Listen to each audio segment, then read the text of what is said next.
This video is brought to you by Storyblocks Video. Hey guys, Jordy here for Cinecom.net and welcome to Copycat Friday. In this weekly series, we recreate visual effects from famous films and music videos. And today we are going to take a look at 3 transitions from the new music video BOASTY by Wiley and a bunch of other artists. And we're going to recreate everything inside Adobe Premiere Pro, which is going to make it super awesome. So Janik, go ahead and sing!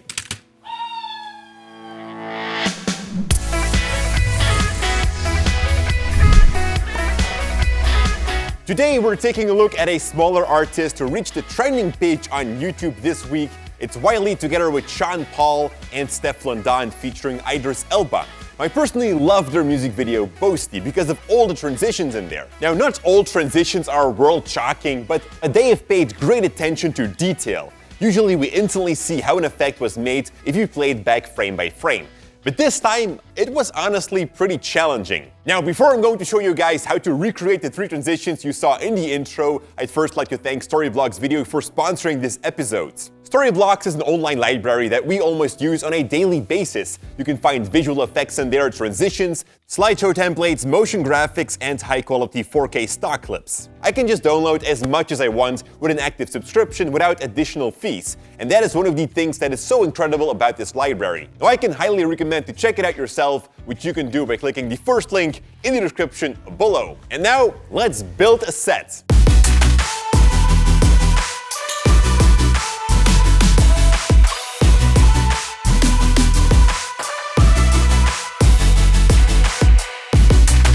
We don't have a huge sound mixer, so that's why we're going to work with some old keyboards, a color grading mixer from Loopdeck, an iPad, and a very old amplifier.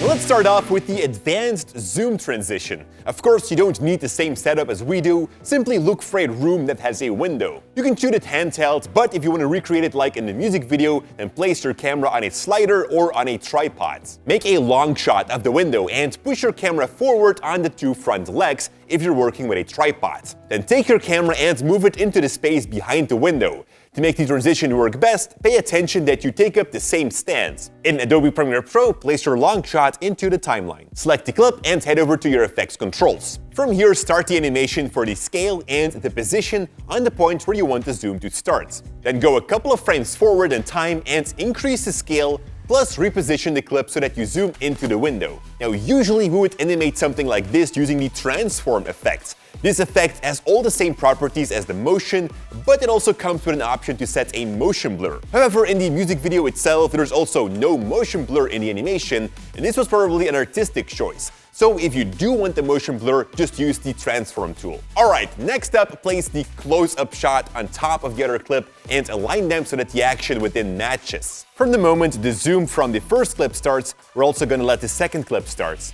Scale down and reposition that clip so that it fits within the window. Then start animation for the scale and the position.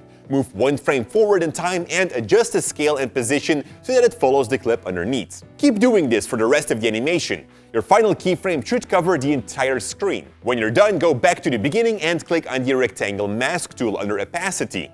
Move that shape so that it perfectly covers the window. Now start the animation for the mask path and then change the rectangle frame by frame to keep the window covered. On the last keyframe, you can enlarge the mask to go outside of the canvas. And then the final touch, add a cross dissolve in the beginning of the top clip. But make sure that it's only 2 frames long. Transition number 2, the paper crumple. In the music video, they've actually done it all in digital 3D. It's a lot of work, and I can only imagine 2 reasons why they did it that way. Either to preserve the colors and get the smoothest transition possible, or maybe they didn't know which clip they should have printed out. Either way, we're going to do it the easy way. So make up your choice from which shot that you want to transition from and print out the last frame from it. Basically, you just want to hold that paper in front of the lens and pull it back and crumple it if you like. In Premiere Pro, place the 2 shots next to each other. If you synchronize them, a simple cut will already give a nice transition. but we're going to make it a little bit more smoother. To do that, move 3 frames up from your second clip and add a cut in there.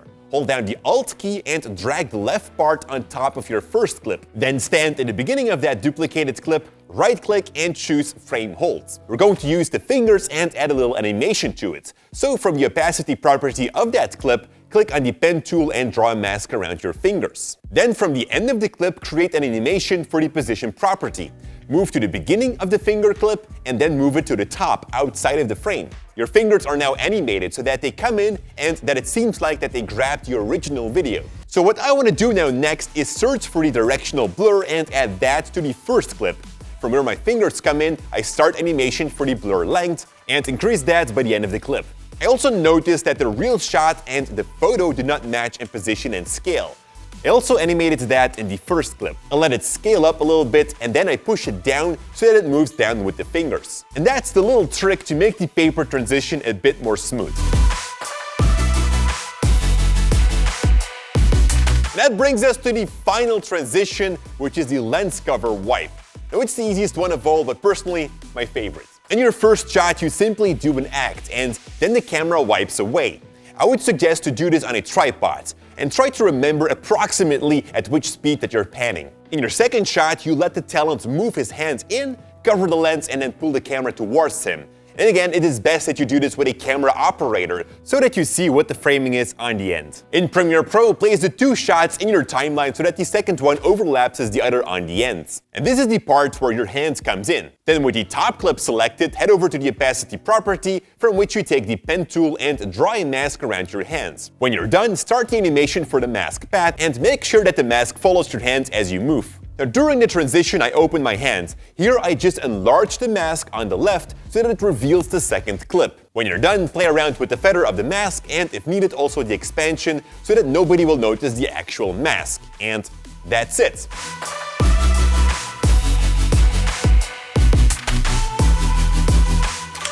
And those were the top 3 transitions from BOASTY. Thank you guys so much for watching. Thank you Storyblocks for the support. And as always, stay creative. Jordy, catch! Every sound music mixer studio needs to have RLX phone. So let's. Whee! That was much harder than expected.